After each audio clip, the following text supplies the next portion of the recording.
Hey everyone, welcome back. So today's Friday. Hope you guys had a great week. We got a little bit of news today from Intel on their blockchain endeavor that they're getting into. They called it an accelerator, so there's some confusion right now in the market as far as what does it mean. They obviously announced that Argo, Block, and Griid are going to be their first customers for the product.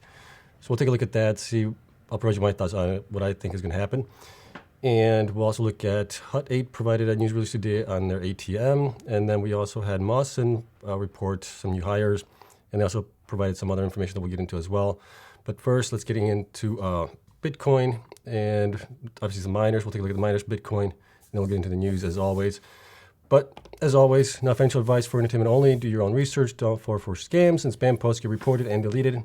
I'm invested in the following companies and coins for full disclosure, so you guys are aware of that. All right, so let's take a look at the miners here really quick. So the miners had a bad day today. Obviously, so did Bitcoin. A lot of it is based on the fear of inflation and interest rate hikes that might be coming down the pipe here in the next couple of months. So people are freaked out about that. And obviously, we have the tension between Russia and Ukraine. I'm not going to get into that. I'll leave that for the news reports to cover that. But just wanted you guys to be aware of that as well, that that's obviously having an effect on the price of Bitcoin, and it looks like the miners now too. So Argo was down 11.43% to 93 cents a day. Huge loss, even though that they, obviously reported that they're going to be mining with Intel hardware, looks like, along with Block and Griid. But they were down today. Bitfarms was down also 8.8% today to 390. CleanSpark was down 6.55% to 870. Core was down 2.95% to 1020. DigiHost was down 4.82 to 395. DMG was down 4.96 to 51 cents, almost 52 cents.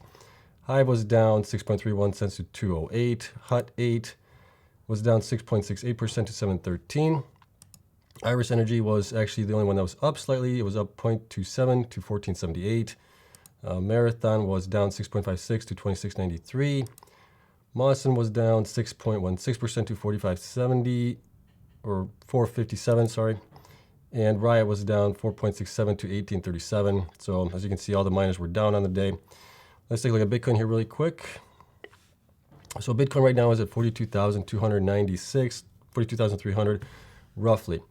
We obviously didn't have support here at the 43,000 mark, so we came falling down from that here.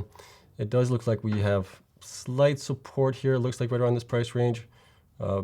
Back here, we bounced off of it once. This was back in February 7. So we do have a little bit of support from which we bounced off of. So we'll see if we can maintain that right now. And looking at the RSI, if we look at the RSI where it's at right now, it's about 37. Last time we were here on February 10th at 2300 hours, the price was at 42,165. So we do have a down slope in price, even though the RSI stayed flat. But if we look at a longer time range, we can see the price is here. And the last time it was there, it was right around here on the chart. And we were way up here on the RSI. So we have a down sloping RSI, but we do have obviously a flat price.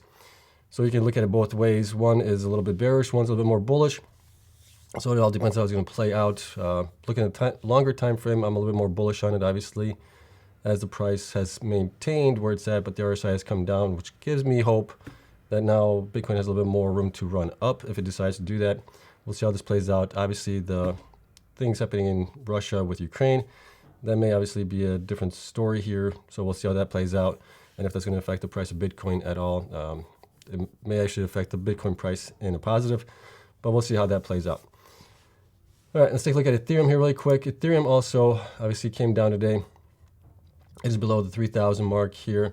So it couldn't hold on to support here that we've had here in the last couple of days, above 3,000. So it came down. RSI is really low. It's looking in the oversold territory. So we'll see how this one also plays out. And let's take a look at the blockchain hash rate here really quick for Bitcoin. And we are seeing that it's kind of leveling off here a little bit at 186 on the 7-day average chart. If we look at the raw values, we can see that it is fluctuating between the highs and the lows, and it's in the middle right now. It's a little bit compression going on. So we'll see how this plays out as well into the coming weekend and week. And then obviously we'll do the video tomorrow for Bitcoin versus the miners for the week, see how they compare to Bitcoin and the price appreciation compared to what Bitcoin did. And I think it's going to be maybe a flat week, maybe a slight increase in the week for Bitcoin. We'll see how the miners did. I know some of the miners did really well. Some might have stayed flat, so we'll take a look at that as well. All right, so the first and major story that I want to talk to you guys about is the latest release from Intel.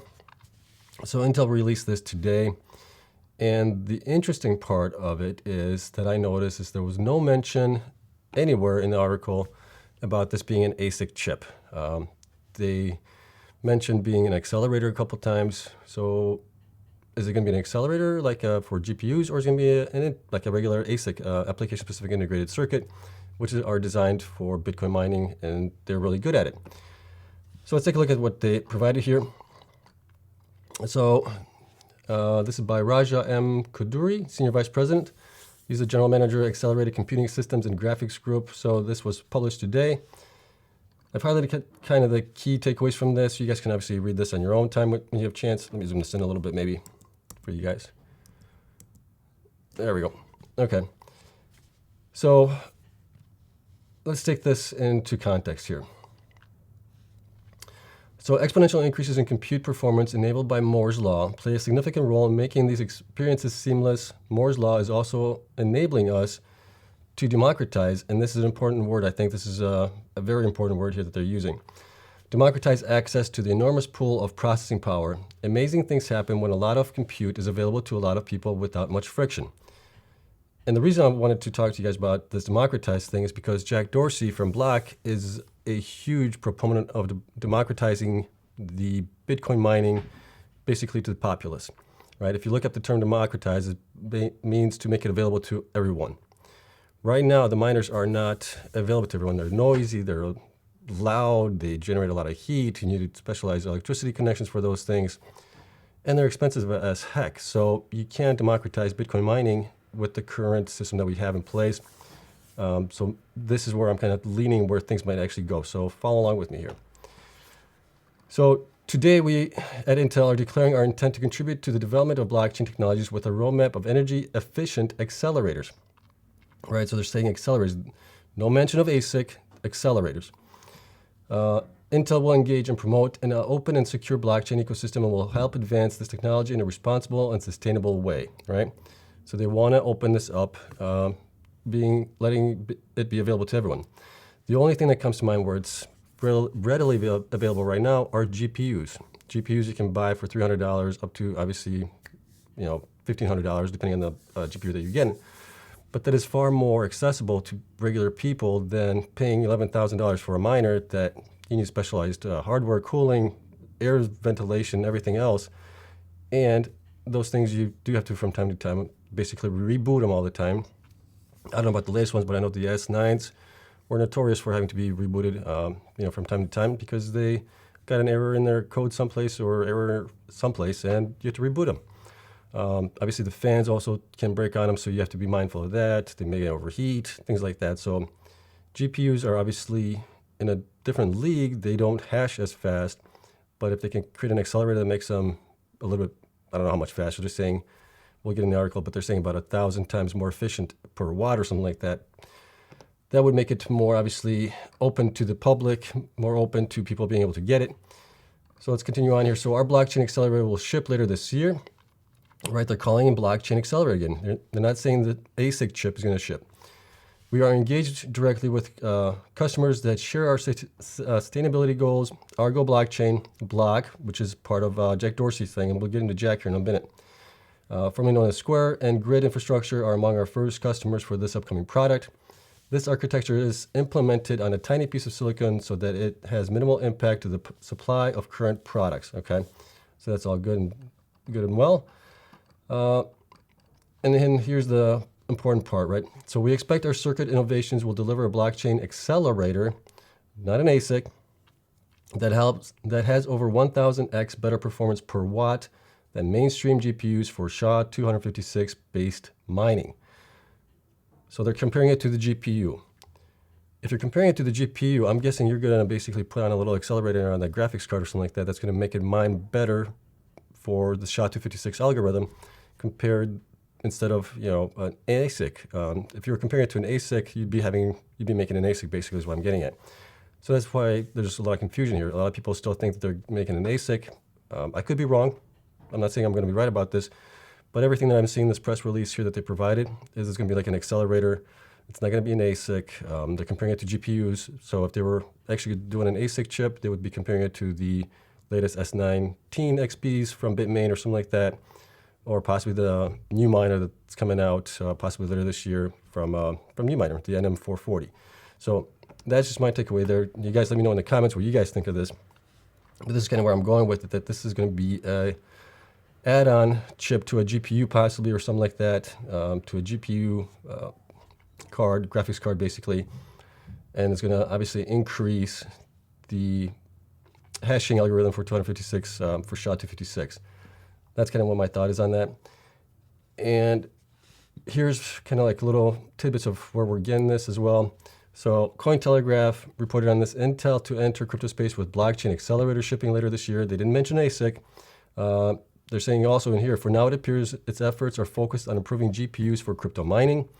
You can read the article down below further. They do mention that the ASIC that they were supposed to come out with, they do say it here, would unveil the next generation of application-specific integrated circuits mining machines at the next International Solid-State Circuits Conference later this month. But we don't know if that was by error that they included this ASIC in that or not for the itinerary for that conference. So that's something that we have to keep in mind. And based on what we saw here, there was no mention of ASIC nowhere, anywhere on it. Next, we got Jack Dorsey, right? So Jack Dorsey has been a huge proponent, obviously, of democratizing Bitcoin mining. And they are planning on building a system for Bitcoin miners. So Jack Dorsey's payment company, Block, is building a system for Bitcoin miners. If we look here, so Templeton is the general manager for hardware, Thomas Templeton. So Templeton says the goal is to make Bitcoin mining, the process of creating new Bitcoins by solving increasingly complex computational problems, more distributed and efficient in every way, from buying to setup to maintenance to mining. So democratize, right? That goes back to that word again, democratizing it. They want to make it available to everybody that wants to do this, not just huge corporations that have, hundreds of millions of dollars to spend on infrastructure, the ASIC miners themselves, the build out that you need and everything else, along with all the electrical components. The idea of making the mining process more accessible has to do with more than just creating new Bitcoin, according to Templeton. Instead, he says the company sees it as a long-term need for a future that is fully decentralized and permissionless. And I agree with this, right? Right now you got, I don't know, was it 30, 40 companies or something like that are mining all over the world, possibly even more. And it's basically become very centralized in that way. I mean, you still have some do-it-at-home guys doing it, but for the most part, all of the hashing power is within that large group of miners. They go on to say mining needs to be more distributed. Dorsey wrote in a tweet in October when he first floated the idea: the more decentralized this is, the more resilient the Bitcoin network becomes. And I agree with this wholeheartedly. And if you read down here, some more. So common issues we've heard from current systems are around heat dissipation and dust. They also become non-functional almost every day, which requires a time-consuming reboot. We want to build systems. We want to build something that just works. Templeton tweeted, they're also very noisy, which makes them too loud for home use. I did have a couple of them plugged in my house back in 2017. They are loud. They are very noisy. They draw a lot of electricity. They create a lot of heat. My basement was like 80 degrees, if not higher. I had to open up the windows here, even in the wintertime. So they are extremely loud, noisy, and produce a lot of heat. So they're not something that normal home users would want to have in their house. And then here's that word again. Democratizing access to Bitcoin mining is a big part of the mission statement of this project. Right? We've seen this before. Mining isn't accessible to everyone, wrote Dorsey in October. Bitcoin mining should be as easy as plugging in a rig into a power source. There isn't enough incentive today for individuals to overcome the complexity of running a miner for themselves. And I completely agree with that. It is just too expensive, too noisy, too much heat generated, and it's not easy enough for them to do that. They should be just, if you want to do it at home, plug it in, have something running, whether it's GPU cards on your computer that you have, or a standalone GPU little rig that just does the mining for you. So I'm all for this. So that's kind of why I'm thinking Intel is getting into an accelerator chip that is not ASIC. It is an add-on product to the GPUs that are on the market possibly. So that's just kind of my thought on that. Let me know what you guys think of that. But this is obviously interesting, and then we'll get more details later on this month when they do have the conference, and Intel is supposed to provide more details on it. But right now I'm looking at it as a GPU add-on, not as a standalone ASIC chip that they're making. I could be wrong. All right, so next story is Hut 8. So Hut 8 mining launches at the market equity program, so they are going to be selling some shares at the market. I don't think it said here how much they're going to be selling, but here's the news. So pursuant to the ATM program, the company may, at its discretion and from time to time during the term of the ATM agreement, sell through the agent, such as the number of common shares of a company, and as would result in aggregate gross proceeds to the company of up to $65 million. Sales of common shares, if any, through the agent will be made through it at the market issuance, including without limitation. Sales made directly on the NASDAQ stock market in the United States at the market price prevailing at the time of each sale. So it looks like this is going to be happening only in the U.S. They do go on to say here, no common shares will be offered or sold under the ATM program on the Toronto Stock Exchange or any other marketplace in Canada. The ATM program may be terminated without notice prior to either party. The company intends to use the net proceeds of the ATM program, if any, principally for general corporate purposes, including funding ongoing operations and or working capital requirements. The net proceeds of the ATM program may also be used to repay indebtedness outstanding from time to time, discretionary capital programs, and potential acquisitions. Since the common shares will be distributed at market price prevailing at the time of the sale, prices may vary between purchasers and during the period of distribution. The volume and timing of sale, if any, will be determined at the sole discretion of the company's management in accordance with the terms of the ATM agreement. So obviously the story continues on here, and we'll have to obviously see how many shares they go up about selling it. They can obviously exit out of this before any of this starts. So we'll see if this what this does to the stock. Obviously, the stock didn't do too well today, but this story came out late in the afternoon, so after the markets were closed. So we'll see how what this changes, or how the stock performs on Monday. Basically, it's nice that everybody has had time over the weekend to digest this, and then we'll see how it does on Monday morning when it goes trading again. And then finally, we got the story here from Mawson. Mawson Infrastructure Group Inc. announces the appointment of Heath Donald as Chief Marketing Officer and Tom Hughes as General Counsel. We won't get too far into it. I just wanted to provide that info for you. So announces the appointment of Heath Donald as Chief Marketing Officer and Tom Hughes as General Counsel. I saw them tweeted this, so I thought this was good. I have no qualms with this here, but I did ask them, that's great. Will you be providing the January production update? And they replied, thankfully, yes, absolutely. They'll be released on the 15th. So thank you, Mawson, for responding. That is great. I wish you guys would provide those a little bit earlier, but better late than never. So thank you for that. So once that is done, I will do the miner versus miner video for the month of January, see where everybody's at. We'll have everybody then on even terms. We'll have all the data for January, and we'll go from there. So that's it. So a lot of stuff going on. Obviously, the news on Intel is interesting, whether it's going to be an ASIC or a GPU. I'm leaning towards more GPU because there was no language of ASICs in that story anywhere, which leads me to think that they're going to be doing something with GPUs. And then obviously, Hut 8, the ATM, it's not bad, 65 million. They obviously need some cash. They could have, I don't know if they could have done also with their HODL position, if they could have not stake those, but basically use those as collateral to get a loan. I don't know what the interest rate would have been on that. And with the price of Bitcoin going down, I don't know how favorable that would have been either. Anyways, so 65 million is a good amount. It should help them out to possibly get some more miners, invest in things. So we'll see how that plays out. And then Mawson, obviously we'll get the data here on the 15th. We'll have a video on it, and then we'll do a video on miner versus miner. So that's it. That's all I got for you guys. Hope you guys enjoyed it. Let me know on Intel what you guys thought of Hut 8, obviously the ATM, and we'll discuss in the comments down below. That's it. So if you guys enjoyed the video, hit the like button, subscribe, and hit the notification bell. It helps me out tremendously, and that's all I ask from you guys. Have a wonderful weekend, you guys. I'll see you guys probably tomorrow. We'll do the video on miner versus Bitcoin, and then I'll probably start working on getting a list of miners to cover next. I'll have you guys vote on it as well. So we'll do probably like a bracket voting. We'll start out with all the list of miners, top 3 we'll get into the next round, and then from those top 3, we'll figure out which one to do a deep dive on. All right, so that's it. Thank you guys so much for watching. I'll see you guys in the next one. Until then, have a great day.